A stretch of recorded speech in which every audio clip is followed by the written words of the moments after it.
Welcome to the deep dive.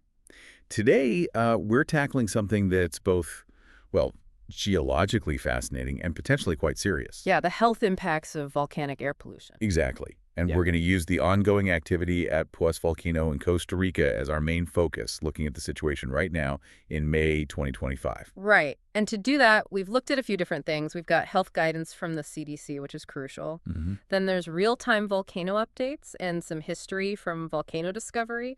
And also, practical travel safety info from sources like Tours for Fun and the Canadian government. So the goal here is really to give you, our listener, a clear sense of the potential health risks when a volcano like Poás gets active. But without drowning you in, super technical jargon. Right. We want to understand the hazards using Poás as a real-world example. Exactly. It's about awareness, understanding the consequences, both immediate and maybe longer term, of what these volcanoes put into the air. Poás gives us a very current situation to examine. Okay, let's unpack this then. Volcanic air pollution. It sounds maybe a bit general, but the sources paint a picture that's, it's complex. It really is. When a volcano erupts, it's not just the lava people think of. It's this whole mix of harmful particles, gases, and ash getting thrown into the atmosphere. And what's striking is how these emissions can hit you on multiple fronts, almost at the same time. You've got immediate irritation, but maybe also the seeds of chronic issues down the line. That's a key point. It highlights these sort of hidden dangers, doesn't it? Yeah, the invisible threat. Mm-hmm. And the mix of gases is surprisingly varied. The CDC lists several key ones: carbon dioxide, sulfur dioxide. SO2, right? Yes, SO2.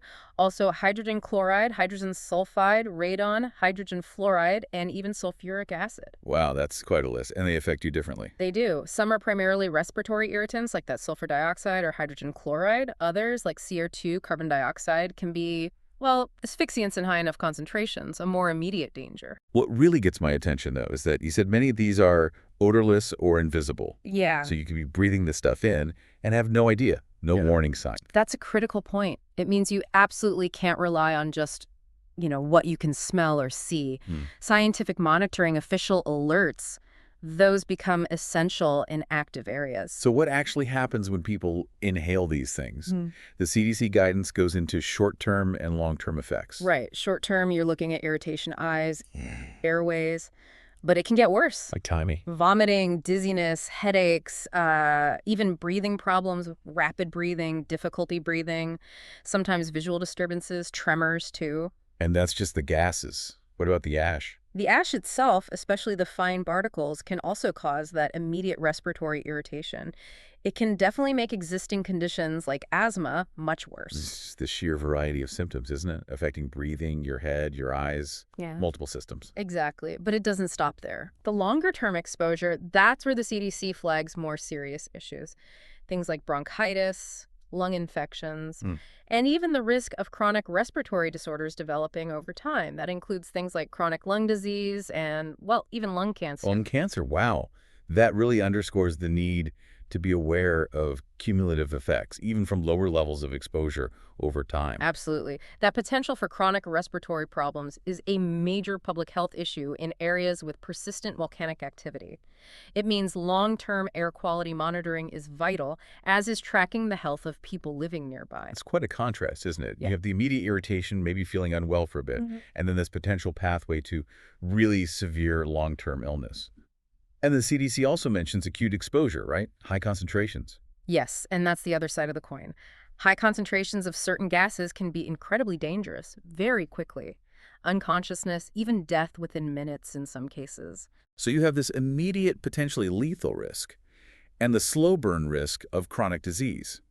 Two very different but equally serious threats from the same source. Precisely. The immediate danger demands quick action evacuations, following warnings strictly. Right. The long-term risk needs a different kind of approach. Ongoing awareness, protective habits, maybe health checkups. Now, who needs to be most careful? Is the risk the same for everyone? No, it's definitely not uniform. The CDC points to specific groups who are at higher risk. Like who? People with asthma, certainly. Young children and babies, their respiratory systems are still developing. And anyone with existing chronic respiratory conditions or heart conditions, too. That makes sense. Their systems might just be more sensitive or already, working harder. Exactly. They're more susceptible to the irritation and the damage from both the gases and the ash. That's why targeted advice for these groups is so important. And for people with asthma, the advice is pretty clear-cut. Very. Follow your asthma action plan to the letter. Avoid exposure as much as humanly possible. And always, always carry your necessary medication.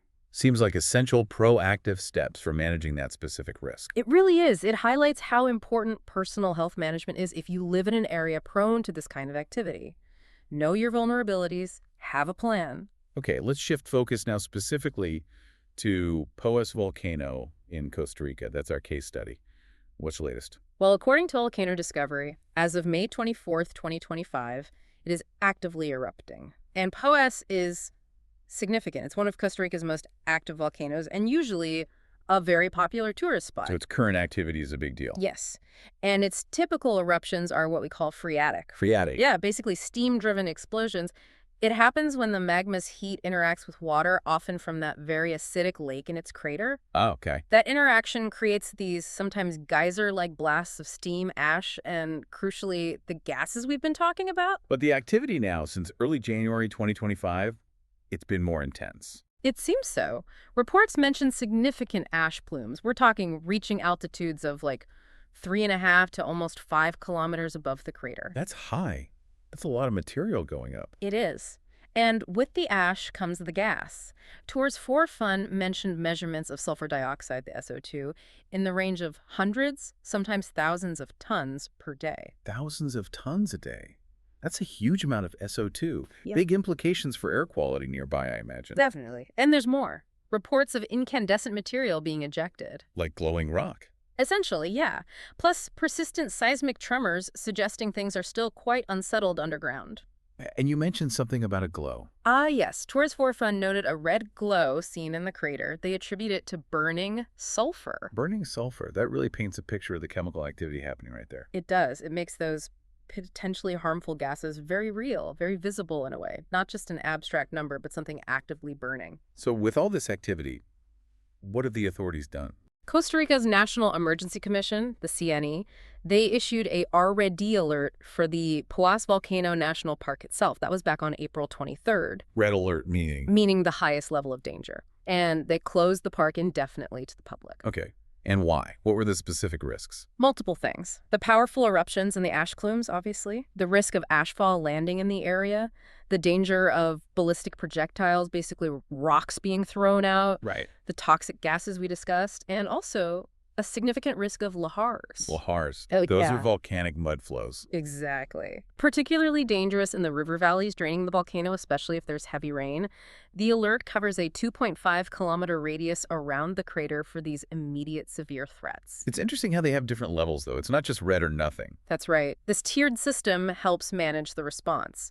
It reflects that the risk isn't the same everywhere. Communicating those different levels clearly is a real challenge, but it's crucial.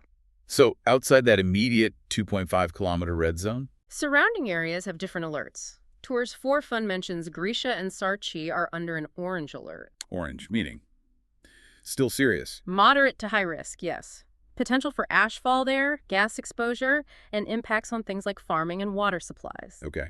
And further out? Further out, places like Alajuela, the town of Poás, Zarcero, Naranjo, Rio Cuarto, they're under a yellow alert. Yellow just means be aware. Vigilance, yeah. Be prepared, monitor the situation. The threat isn't immediate, like in the red zone, but impacts are still possible. It allows for a more targeted response. And with these alerts come specific health recommendations, I assume? Absolutely. Consistent advice across our sources. Use N95 masks. They help with both the fine ash and the gases. N95 specifically. Yes, important distinction. And limit your time outdoors, especially if ash is actively falling heavily. And that lahar risk seems critical, too. Definitely. Those mud flows can travel fast and far down river channels, often triggered by rain washing loose ash down the slopes. A major hazard for downstream communities. Beyond the immediate physical dangers, what about the the economic side. Tourism's big there, right? Huge. And the Tico Times reported significant impacts. Even towns not directly hit by ash are seeing far fewer visitors just because the volcano is active. So perception of risk is hurting them. It seems so. It shows how delicate that balance is between tourism and, well, powerful natural events. Even perceived danger can really hit local economies hard. Have other volcanic areas figured out ways to cope with this long term? Any lessons posts could draw? It's tough. Some communities try to diversify, moving beyond just tourism, maybe focusing more on agriculture, local crafts, or even attracting scientific research related to the volcano, but conducted safely, of course. Long-term planning is key. Because the numbers are pretty stark. The local Chamber of Tourism reported income drops of 40% to 67% for businesses after the park closed in late March. That's a massive hit. And apparently misinformation on social media isn't helping. Making people more hesitant to visit, even areas declared safe. Exactly. It's a common problem in these situations. Rumors spreading faster than facts undermines official advice and adds to the economic pain. And the real-world consequences are businesses cutting hours, some closing temporarily, which then affects their suppliers too. It ripples through the local economy. It does, and they have recent memory of this. The 2017 eruption led to the park being closed for a whole year. A whole year. That's a huge blow. It shows the potential for really long-lasting economic damage. Definitely underscores the vulnerability. Yet, the local businesses are pushing back, trying to get the message out that it is safe outside the park, and they really need the tourism. It's a difficult tightrope to walk, acknowledging the real risks near the crater while reassuring people about safety further away, all while needing the income. Clear, trusted communication is everything. So let's talk practical steps. If you find yourself in an area affected by activity like this, what should you do? First and foremost, listen to local authorities. Follow their guidance. Heed any evacuation orders. That's paramount. And if you start feeling symptoms, like the irritation, dizziness. Get away from the area immediately. Move to a place with cleaner air if you can. Okay. What about staying indoors? Is that always the safest bet? Generally, yes. The CDC has specific advice. Close and lock windows and doors. Turn off air conditioning, heating systems, fans, anything that draws outside air in. Close fireplace dampers. Makes sense. Seal the place up. Right, and clean or change furnace filters regularly if the system has been running. But there's a caveat. Yeah. With very heavy ashfall, the sheer weight of the ash on roofs can become a danger. Risk of collapse. So staying indoors isn't always risk-free in extreme conditions. Something to be aware of. Okay. What if you had to be outside? Avoid ashfall if possible, but if you can't, wear protection. Both the CDC and the IVHHN, that's the International Volcanic Health Hazard Network, strongly recommend an IOH-approved N95 respirator. N95 again, and make sure it fits well. Critical. A tight seal is needed for it to work properly against fine particles and some gases. Also, if you have a respiratory condition, carry your medication. Other outdoor tips. Avoid low-lying areas. Gases can pool there. Wear long sleeves, long pants to protect skin from ash, and goggles for your eyes. So really, it boils down to being prepared, having the right gear, knowing the risks, and following official advice. Exactly. Informed preparedness is the absolute key to minimizing health risks from volcanic activity. Now, the IVHHN also gives more general advice on just preparing for ashfall, which could affect areas quite far from the volcano itself. Yes, ash can travel a long way on the wind. So what should people have ready? Like a kit? Definitely. Essential items include dust masks, N95s ideally, and eye protection, like goggles. Enough drinking water for at least 72 hours. Same for non-perishable food. Okay, masks, goggles, water, food. What else? Plastic wrap can be useful for protecting electronics from dust. A battery-operated radio is vital for getting updates if the power goes out. Extra batteries, of course. Lanterns or flashlights. Yeah. Maybe extra blankets if it's cold, extra supplies of any essential medications, a first aid kit. Cleaning supplies will be needed later, brooms, a vacuum with spare bags or filters, maybe a shovel, and a little bit of cash, just in case ATMs are down. And what actions should people take before ash starts falling, if they have warning? Secure the house. Close doors and windows tightly. Use damp towels or rags to block drafts under doors or around leaky windows. Some even suggest taping window edges. You seal it up tight. Pretty much. Protect sensitive electronics, cover them up. If you collect rainwater, disconnect the downpipes from your tanks to avoid contamination. And importantly, if you have known respiratory problems, plan to stay inside. Good advice. What about during an ashfall? Stay calm, stay indoors if you can. If caught outside, find shelter quickly. Always use a mask or at least a cloth over your mouth and nose. Right. Avoid non-essential phone calls. Keep lines free. Listen to that battery radio for information. Switch from contacts to glasses. If ash gets in your water, let it settle before using it. Wash garden produce thoroughly. And cleaning up afterwards. Yep. So it's important, not just because it's messy. Very important. Ash isn't just dirt. It's often abrasive, made of tiny, sharp fragments of rock and glass. It can damage equipment, scratch surfaces, and if you stir up dry ash, those fine particles get airborne again, and that's a breathing hazard. So cleaning needs care. Precautions. Definitely. Wear your mask and goggles while cleaning. Lightly dampen the ash first, especially on roofs. You don't want to add too much weight or make slurry. Okay, damp, not soak. Right. Avoid dry brushing if you can help it. That just throws dust everywhere. And be super careful on ladders or roofs. Ash makes things incredibly slippery. And remember the weight issue. Roof collapse is a real risk with heavy, wet ash. Okay, outdoor cleanup. What's the process? Try to keep ash out of buildings, away from machinery, and definitely out of storm drains and water supplies. Work with neighbors if you can. Get ash off roofs quickly. Most roofs can't handle more than maybe 4 inches of wet ash. How do you get it up? Shovels, stiff brooms, bag the ash up, sweep it away from gutters. Bag lawn clippings, too, if they're covered. Find out from local authorities how to dispose of the bagged ash. It's usually not regular rubbish. Right. Dampen ash in yards or streets sparingly just to keep dust down.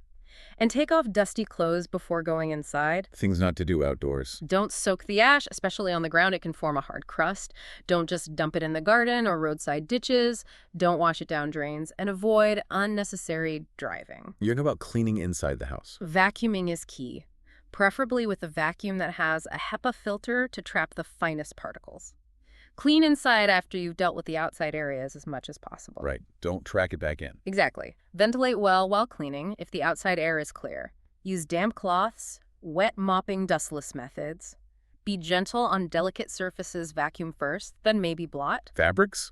Clothes? Rinse or shake beat ash out of fabrics outdoors first. Use extra detergent when washing. If there are thick layers of ash on floors, moisten them slightly before sweeping or bagging. Electronic. Power them off completely first.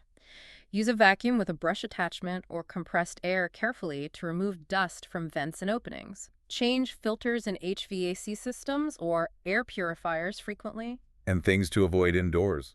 Don't use those floor sweepers with spinning side brushes. They'll just fling dust around. Don't use compressed air to just blow dust off surfaces indoors. And avoid fans or electric dryers that might just recirculate the ash particles in the air. Okay. One last area, cars. Ash must be terrible for cars. It really is. Best advice. Don't drive if you can avoid it during heavy ashfall. The stuff gets everywhere and is very abrasive. But if you must drive. Go slowly.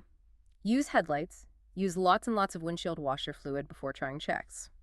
The wipers, never use wipers on dry ash. It'll scratch the glass badly. Ouch. Expect to change your engine oil filter, and air filter much more frequently. If ash buildup is heavy, probably best to have a mechanic clean things like brake assemblies and the alternator with compressed air. And wash the car often. Daily, if necessary, during ongoing ashfall, including under the hood, the engine, the radiator, but be careful to seal off air intakes and sensitive electrical parts before washing the engine bay. Wow. Okay. That's a lot to consider. So wrapping this up then. Yeah, I think the key takeaway is that volcanic air pollution is a serious health risk, both short-term effects and potentially really significant long-term ones. And certain people are definitely more vulnerable. Absolutely. People with asthma, kids, those with existing heart or lung issues need to be extra cautious. And the situation at Poás right now really brings these dangers home. It's not abstract. It's affecting health, safety, and the local economy in real time. It really does. And it highlights just how crucial preparedness is, knowing the risks, having supplies, following advice, and how important proper cleanup is afterwards to reduce ongoing exposure. So that leaves us with a final thought for you, the listener. We've talked a lot about immediate responses and precautions. But thinking longer term, given how dynamic volcanoes are, how disruptive they can be, how can communities in these active regions better weave these kinds of health and safety plans into their everyday planning, into their infrastructure? That's a really important question. It's about building resilience, isn't it? Not just reacting, but proactively planning for these events as a recurring possibility. Something definitely worth considering.